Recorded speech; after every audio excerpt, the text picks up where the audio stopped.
All right, this is the Jordan Garber Now podcast, and we are here with none other than the German juggernaut, Moses Luke. Moses, great to be on the show, man. Good evening to you all there. Well, you have had a great history in the world of Winnipeg wrestling and wrestling across Western Canada. I remember the first time I saw you was in the year 2009 in the promotion Ring Masters Entertainment. I believe it was called Ring Masters Entertainment at Vince Lee Community Center. And Yep. since then, you've been an absolute dominant force, in my opinion, as a fan in Winnipeg wrestling. Talk about the early days, though, when it all began for you with training in '98 with some great talent, including the Fairlanes, but then debuting well, not debuting, but starting out in River City Wrestling in 1999. That was a really hot scene for independent wrestling and Canadian wrestling in general in '99. So, how was that for you? Um. Yeah. Well, 99 when River City was like the hotbed, I guess, when it started up again. I kind of stepped in on the I think it was like the second or third show when they were coming back. All surely because my good friend the Big O was on the show and was asked to find himself an opponent because he wanted to wrestle a match instead of just being Ronnie Attitude's manager for the night. So I got a random phone call, went down to the infamous training center down on Sutherland for all the Winnipeg guys that have gone through that place. Very On creepy place. Sutherland. Oh, my. Yeah, it's quite it's a contracting works for a contracting company now, but it was like just like a scummy building that the ring was set up inside. Went down there, had a match with my buddy Owen there, and I think it was um, Dirty Dick Walker that was there under when he was still wrestling as JJ Pinkarelli. I think Mike Myers was there and Wayne, and they were kind of evaluating to see what they wanted. Then they seemed to like what they saw, so I literally was booked on the show coming up, and this was all after Jesus, I guess, training at CWF training camp for a while too. Before that, when I broke my ankle in the ring, taking a clothesline on a loose canvas. Oh man, that was fun. And then before that was even when I actually started wrestling in January '98, like you were saying there, for BSW Body Slam Wrestling out in Selkirk, Manitoba. How are the crowds back in Selkirk in like 1998 compared to like the Steeltown days? Was there a big difference? To be honest, it's pretty comparable. About the same kind of idea. A lot of family, a lot of friends at that time, but I don't know. Yeah, I'd say about the same. Like a lot of energy from the crowd. There's only a handful of shows, I guess, really, when I was out there before before we got picked up by the CWF Training Academy there.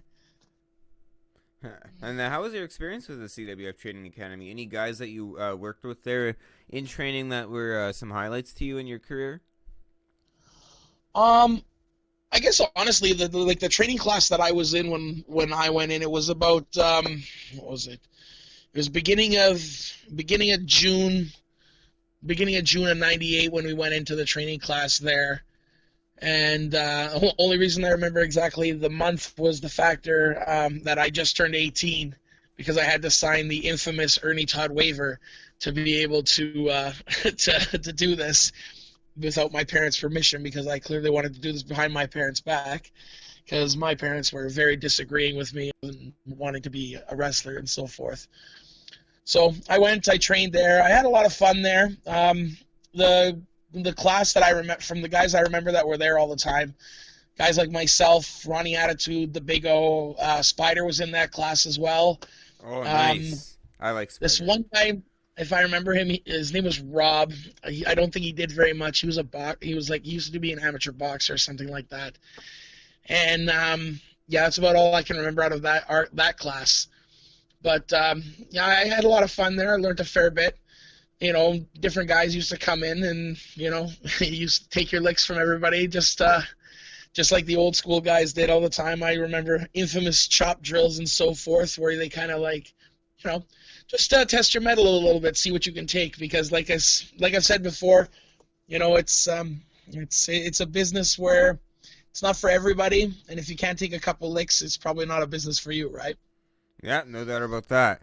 Talk about like the history of Chalmers Community Club and the crowds working there, or the crowds are like in the late '90s, because that was a hot spot for Canadian wrestling as a whole. That was mentioned a lot in the media. So, what was it like working there with RCW? Like, I know I was talking about it more, but more as a venue standpoint with the audience. Looking back, was it hot at the time still, or was it just kind of lower crowds? Chalmers was always kind of an interesting thing. It's one of those weird little niche places for Winnipeg wrestling when I came back to the community club wrestling days.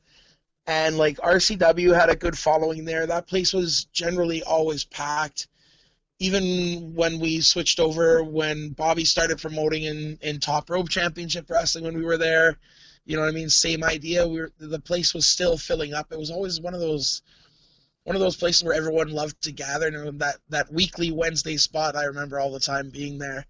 And I always enjoyed my time there, because I guess that's really where a lot of guys that came out in that '99 crew really kind of cut their teeth and honed their craft, I guess.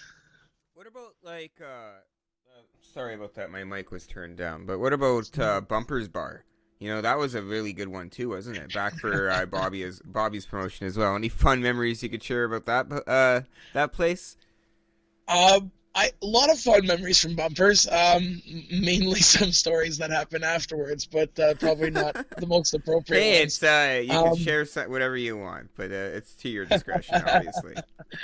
But no, a lot of good times there. We were kind of a little reckless at times there, and at first when we were first there, that place was always jam packed with people and just like bloodthirsty, if you will, because I know Wayne was pushing a lot of the hardcore stuff, which is where I got kind of tossed into the circle. So a couple night after night of going down there and just kind of beating the living hell out of each other with whatever we could find kicking around the venue, right? Yeah, no doubt about that. Remember what was his name? You probably had some good memories with him there. He was Bugsy Slug, I think. Oh, Paul. Yeah, Paul. Bugsy Slug. Yeah, I don't know how much he did at Bumpers.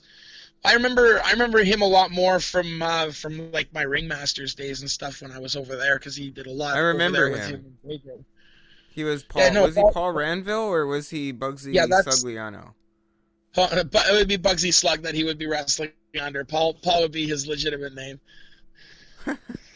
Oh my goodness, Jordan Garber journalism, everybody. And we all learn things on our way. Oh, absolutely. But Winnipeg wrestling was. Did you enjoy being a part of like the hottest time, or do you wish you were kind of around in like the late '80s or early 2000s to debut, or do you think because you debuted at a very hot time? Did you know that at the time, or are you just looking back at that a few years ago?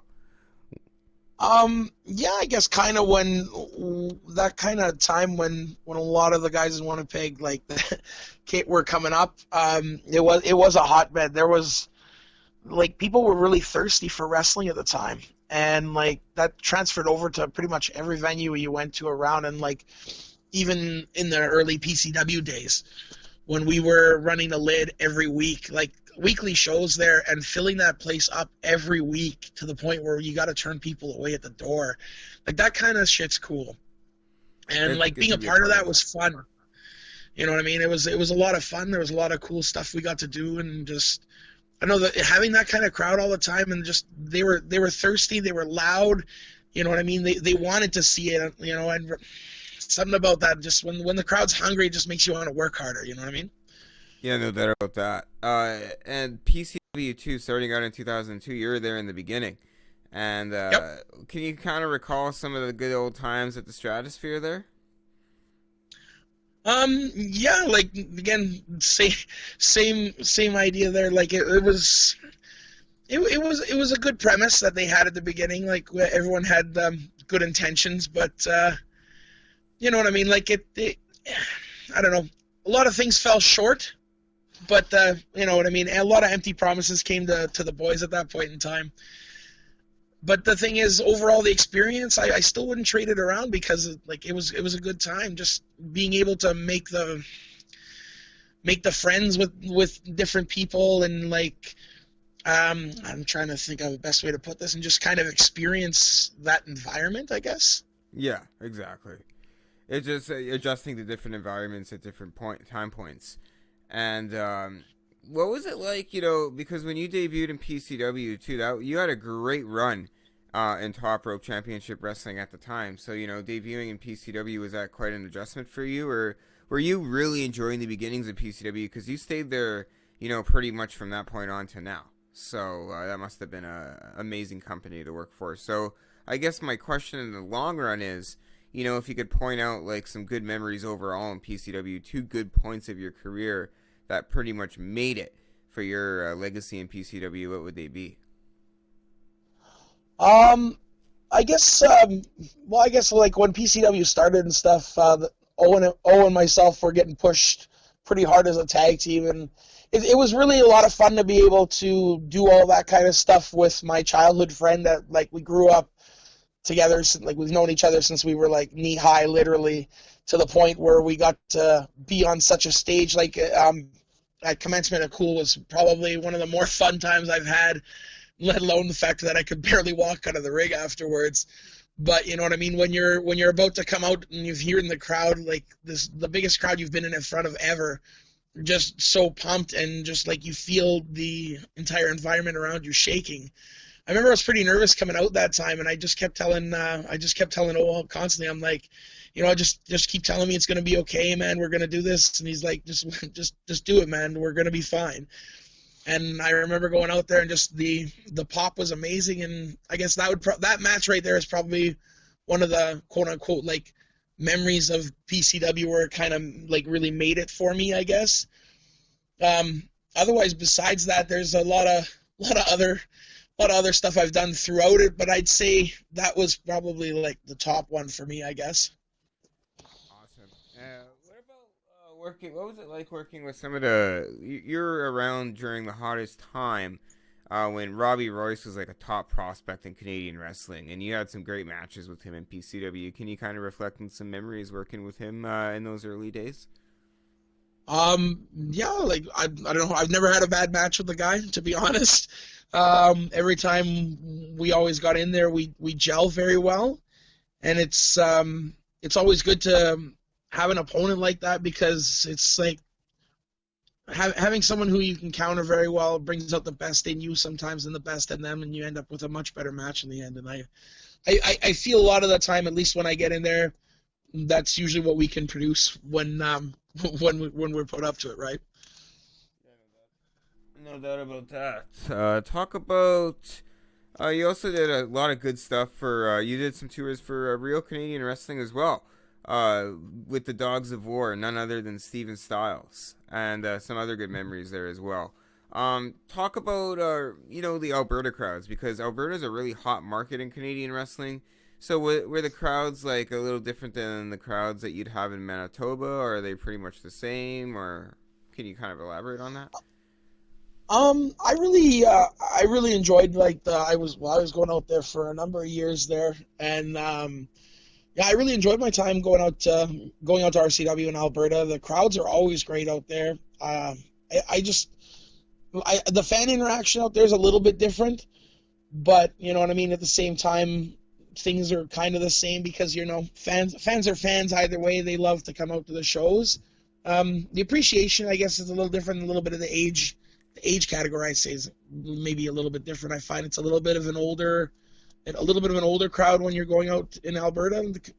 You know what I mean? Instead of that more younger crowd that I find that happens in Manitoba whenever the whenever they're able to actually have shows at community clubs or so forth, where the young ones are kind of allowed in as opposed to bar shows, right? Yeah. Would you prefer like you? Is there an adjustment that you have to take into play with a family show and a bar show in terms of in-ring psychology and working the crowd? Because every crowd's a different crowd that you have to work in front of. So was that an adjustment for you working bar shows for the first time after family shows? 100%. It's always a little bit of an adjustment when you think about it, just because your audience is completely different, right? You gotta cater to a little bit of the more bloodthirstier crowd when you're at a bar show. Definitely. I remember like I remember refereeing my first bar show and like the whole match it was full of comments, people saying the craziest shit. And it was like a rush. It was absolutely unbelievable and it's definitely an adjustment you have to take into play and it's something that takes a lifelong thing to adjust to maybe at times. But there's a big segment we like to do here on the podcast called the top 3 and then we'll Yep. just go on to CWE. But I like to go to the top 3 quickly. In ring chemistry. In terms of in ring chemistry, who are 3 guys that you could say that you had the best in ring chemistry with throughout your career? Like, I just like, best way to put this, like myself, like I said earlier, myself and Royce, I don't think we've ever had a bad match getting in the ring together. So I'd have to say the chemistry's really good there. Anytime I've wrestled the Big O, just surely because, well, hell, we've known each other since we were little kids. So, just, what the other guy's thinking before he's even thinking it. And it makes for really easy, impromptu things to happen when that goes. For a third one, it'd be a bit of a tough pull here because there's a lot of guys that like I don't know. I seem to gel with a lot of people in the ring, and it's a tough one for number 3. I guess you know what? Honestly, I could probably throw Joe into that from Regina. He may potato me a little bit too much once in a while, but I don't think he and I have ever really had a bad match either. And every time we step in the ring, whether it's in tag matches or singles, and we've wrestled like over multiple provinces for multiple promotions, and I don't think I can say we've had a bad match either. So I guess we'll put him on number 3. Definitely. Ringside Wrestling, too. I forgot to mention that. How are those crowds out in Regina? You had some cage matches out there, too, I believe. How was that all? How was that experience? Oh yeah, man. The Regina crowds are a good crowd. It's a good following. And again, like out there, there's not a whole lot of wrestling going on, so you know what I mean. They're they're hungry when they're there, right? Definitely.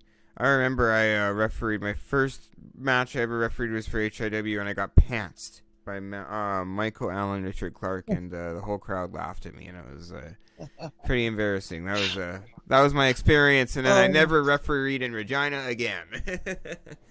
And now I'm sitting in this chair. So could have been way worse. Yeah, man, definitely. I know there's if you want a way worse story, here's a quick one just to intersect.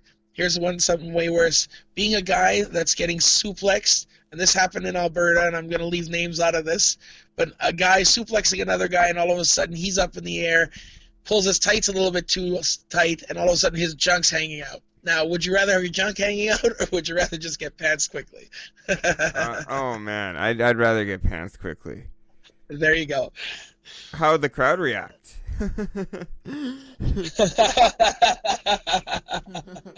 There was a lot of pointing.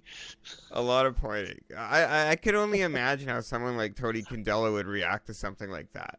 Like if he was giving you some I feedback. picture that right away. Did you end up doing anything for Condello? Oh yeah, I've done some stuff for Condello too. That's I love working for Tony. He's a good character. He's amazing, man. He ended up being one of the coolest people to work with, and just it was a crazy doing the death tour when we almost fell through the ice. So I always say that on my podcast. I always bring up that story once a month.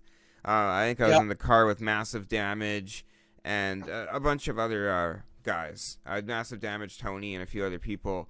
And we almost totally fell through the ice. And thank goodness the RCMP saved us after 2 or 3 hours. But when they say Northern Death Tour, it's like walking out of the door and then going into -50 weather and almost like dying within 2 minutes. It was brutal. It's no joke, man. It's no joke, that tour, man. Did you end up doing any of those? Once. No, unfortunately, I never actually got well, I had the opportunity, but the two times I was booked for the tour, I got bumped off of them for other people. So Oh not much shit. I could do about it. Well, it was what it was. I still remember the phone call I got from Tony explaining it to me. He's like, well, fucking Don needs his guys to be on the show, and that's what I got told. So Case closed. Did he say case closed? Or yeah, well, no, that's just how I got. That's literally how I got it told. I'm like, Don needs his guys to be on the show, so I gotta bump you. oh man. You know, no, if it was no offense or anything like that, and I get it, and no ill will or anything. Shit happens, you know what I mean. And I was low man on the totem pole at times. It's not like I was, as established as I would be later on, right? But what were some of those like summer shows like? Because I know you definitely did a few of those, and that was a fun experience too. Because those were at least 3 shots at a time, so you still did a tour. Oh yeah, So how was that? I've I've had good times on all of Tony's shows. Like just everywhere we've gone, they've all been wonderful little reserve shows up a little bit further north. But yeah, I can never say a bad time on those shows. It's always nice to be on those ones too, because usually get to see a couple of people you haven't seen in a while, just because he pulls in a couple of people from another province here and there. So I get to reminisce with some people you don't see every day.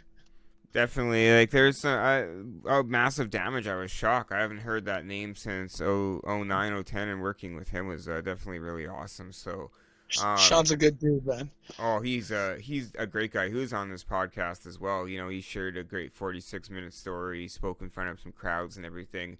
Shared his story about his pro wrestling career. And you know what? If you could just go back and watch some tapes, I could watch some of them all night for sure.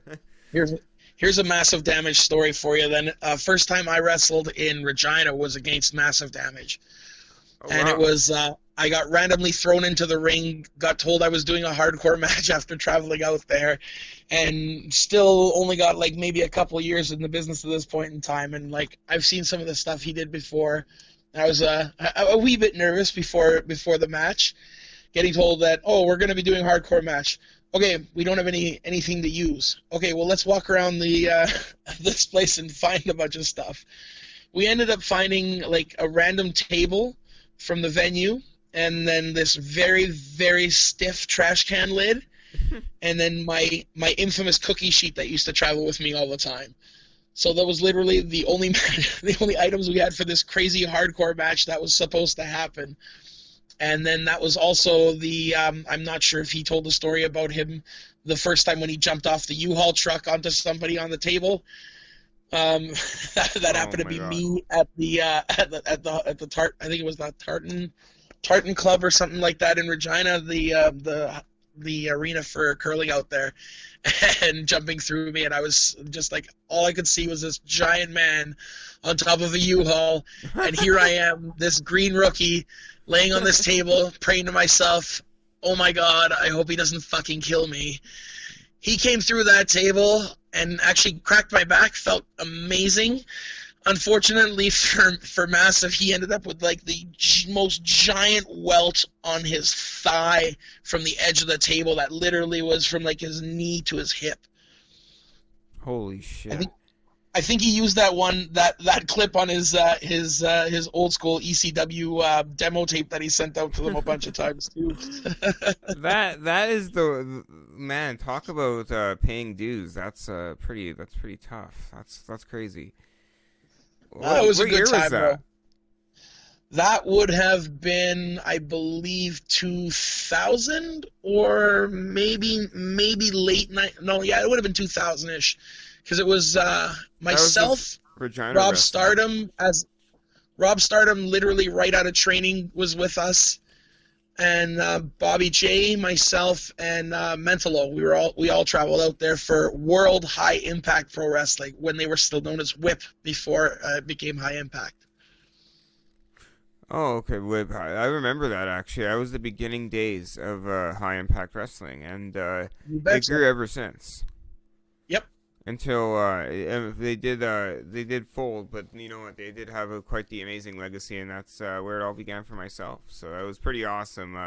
I love the crowds of High Impact Wrestling. There's never one dead crowd for those shows. Yeah, no. When I did go out for them on other occasions too, where I traveled with with Sanchez and Chevy on it a couple times there, we always had a good time going out there. And again, that Regina crowd, they are pretty hungry crowd. Yeah, the Regina, they definitely are. Tell us more about Sanchez and Chevy. You know, the big sexy beasts. They were a really hot tag team back in the day, and you had a few matches with both of them. You know, how talented are the both of them? If our listeners don't know already. Well, I don't know what can't be said besides watching these two and actually in the ring. They very naturally take to wrestling. It's effortless when they're in there, kind of when they move. I guess honestly, like I don't think I've ever really had bad matches with either of them either. You know what I mean? Like we gel very well, and it's always a good time being on the road with those guys. Like I'm sure there's been lots of stories told of this and that and whatever, but I don't think I've ever had a bad time on the road with them, outside or inside in the ring. What are some examples of, you know, things that referees should work on and do properly in the ring? You know, what are the things that the referees are lacking nowadays in terms of in-ring work to improve the match? Because like Massive Damage told me, a referee can make or break the match. What are 100%. any experiences that you had with any wrestling referees? Like I know there was one time, an honorable mention could be the time where we worked a match together, or we didn't work a match. Sorry, I refereed a match you had with Jay Walker, and I was the referee for that. And I look back at the tape, and I remember that finish. So that would be kind of an example of a mistake, but from more of a standpoint where referees mess up all the time. Like, what are some things that referees are lacking nowadays, and what are some things that they could improve on? I think the most infamous one that I've seen on countless occasions are referees not counting the three. Oh, okay. That was me. You know That what I was mean? us. Well, in that sense too, but I mean just in general, like Yeah. it's always something we've always said. You know what I mean? Make sure you're always counting the three. Don't be that guy that stops just because you think that's not what you're supposed to be doing. Always count the three. It's us up to us as individuals to make sure if that three happens or not, right? So if the guy's shoulders down, they're down, man. You know what I mean? Plus that, and just I find the best thing for a referee is just to kind of step and try to stay away from everything, but at the same time still be in the midst of everything. It I sounds like kind of that part. strange. Yeah, like ring Just kind positioning. of keep your distance in the ring, but at the same time, when you're going down for pins or going in to check on a guy, to be in the right spot. You know what I mean? You got to be able to see the shoulders. You got to be able to see if the guy's being choked, etc., etc. In that sense, right? And yeah, and counting evenly, I guess is the other one.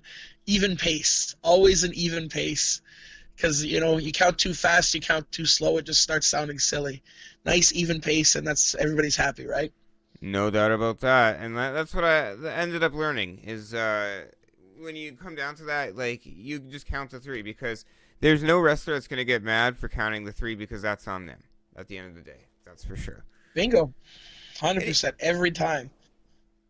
what are some matches like? Let's kind of talk about both of us as fans now, watching matches and just growing up watching matches. What was just one match that just made you just want to do this, or what was one match that at a time in your career you weren't really feeling as passionate about the business anymore, but it sparked your interest again? Is there any matches like that to you that kind of come out as an highlight? Man, there's a lot of stuff that comes to mind. I don't think the passion's ever gone in that sense because I know ever since I was a little kid, I was always watching wrestling and this and that. It was just it's always been kind of part of my life. You know what I mean? So like big matches for me, like things like Hogan and Warrior the first time was kind of cool because it was the whole build up behind it, right? And I know a lot of kids like around my age at that time, that were watching wrestling. That was a big deal if were either on either end, if you were an Ultimate Warrior fan or a Hulkamaniac, right? And you and your buddies are always yelling at each other and being like, hey, there's no way Hogan's going to beat the Warrior. Oh, no, no, no. And, constant schoolyard back and forth. Another Yeah. not so much of a what you call a match, but also when tag teams broke up, like when the Rockers broke up. I remember that one a lot too, because again, myself and the Big O, we were big into tag team wrestling, and they were one of the ones that we followed a lot of. And I just remember we used to be kids and super kicking each other in the back of the school bus all the time, doing stupid things like that, reenacting the infamous quote unquote barbershop scene where where Michaels kicks Jannetty's head off and puts him through the window, right? I don't think anyone can forget that moment. That goes into time. That will be etched into time forever. That's for sure. Yeah, no, stuff like that, those old school segments, Piper getting smashing Snuka over the head with the coconut. That's another one I don't think I'm ever gonna forget. I find a lot more stand out for me, maybe not so much the matches, but some of those old segments. You know what I mean? No doubt about that. Yeah, for sure. A lot of old segments were definitely like etched into time and made history. Yeah, exactly. Like the '80s and like maybe early '90s. Things like when Andre turned heel on Hogan, tore the cross off his neck. You know what I mean? Stuff like that. Those WWF days, like that was a big thing when I was watching when I was younger, and just stuff like that. Or like what was it? Earthquake when he first came into WWF. And like squishing Damien on the Brother Love show or whatever it was there, That right? was a heel. That was a heel. Yeah, those segments are the ones I think like stuff like that sticks out in my mind. I think way more than the sometimes the actual matches. Have you But been? then you Oh, go, sorry. go Go ahead. ahead. No, go ahead, man. It's all good. I was just gonna ask. Have you been watching any episodes of Dark Side of the Ring? Oh, I love that shit, man. I Those are wanna. some amazing ones. I've They're watched the whole amazing. series. No, they really are amazing. And there's one episode I kind of want to refer to because it just a really it's an infamous episode. I never would have recalled the story like this. Herb Abrams. Do you remember that episode? That's probably the most bizarre one ever. Can you Yeah, imagine working for a promoter like that? Like, holy crap! Probably never know. Maybe you did, but like, like that's what a fucked up story. there's a lot of interesting characters out there. I'll tell you that much. But it just shows that wrestling. I don't think there's any business that can match up to the bizarreness of pro wrestling, and that's a positive thing to say. It's like you'll never walk in. It's like walking to an underground world almost. Your whole real life disappears, and you're in this whole other world. I would tend to agree with you. It's a really good way to put it. The wrestling world is kind of its own little world, and like some of the stories you hear, like I said earlier, it's almost like that rock and roll lifestyle, right? Like it is, but it's not. But at the same time, it's just some of the stuff you hear you just wouldn't hear anywhere else unless it was coming from some sort of wrestling story, right? Yeah, definitely. Any fun ones you want to share, like on the road or anything that you could share with our audience before we let you go? Uh, I don't know. I think a lot of the stories that I have might incriminate too many people on some things. So maybe nothing I can maybe share in public. But if anyone ever runs into me in private, I'm always full of stories. Oh, okay, fair enough. Any PG stories? Carl's Offhand, Jr. maybe, There's Carl's Jr. I've may- seen you and Billy Blaze enjoy. How about share the experience? What menu item should I get? Because it's really good there, man. I tried it once and I gotta go again. Hey, I will say this much: that is a regular stop for us in Regina all the time, and I think it's rather funny. We still need one in Winnipeg, and it's very sad that we don't have We one. do. But for a fast food chain, I would say they have a good quality burger. If Carl's Jr. wants to sponsor me, I'm fully aware of that. If you're out there listening, for a slightly PG story for you from back in the day, I'll give you this one. This would be back in the Bumpers days. Myself and another individual took the time to fill a certain person's suit full of shaving cream, like every pocket that we could physically find, Uh-oh. and violate his gear a little bit with some other items that we found. Yeah. And this was sort of a regular hazing for this poor gentleman, shall we say? And yeah, it wasn't too bad in that sense, but it was definitely a fun time doing that stuff and kind of giggling along with that. That's crazy. I don't think I ever got shaving cream. Thank goodness that wasn't me. Yikes. That's crazy. Shaving cream. Can you imagine walking in the ring, cutting a promo, not even knowing it, and then all this white shit comes out of your suit, just looking like marshmallow cream or whatever? Oh, this I couldn't imagine. That sounds Could have fucked been up. worse, my friend. It could have been worse. It's It could have shaving been. cream is the least offensive liquid that could have been inside of that suit. That is true. It could have been much, much worse. Now, where can people follow you on social media? We have a lot of listeners, 25 plus countries, so everyone wants to be interactive and stay in touch with our interviewees. So, where can our crowd follow you? I think I do still have an active YouTube channel that may have a couple things, but if you're looking for anything from me, just search up the German Juggernaut Moses Luke online. There's a Facebook group for sure that's on there, a fan page that's out there. I believe there's a YouTube one, and I'm sure there's some links that follow up to other places. Check out the Ringside Wrestling YouTube page as well, and I know they're on Facebook as well. I know I'm out there a fair bit. PCW Wrestling here in Winnipeg. They're on many platforms. I'm pretty sure they're across the board through Instagram and everything else. If you look them up, I'm sure they come up fairly easily. And yeah, that would be anywhere if you're looking for me. That's probably the easiest places to come find me. Definitely. Well, Moses Luke, it was great having you on the program, my man. I wish you all the best and stay safe out there. All right, man. You have a good one.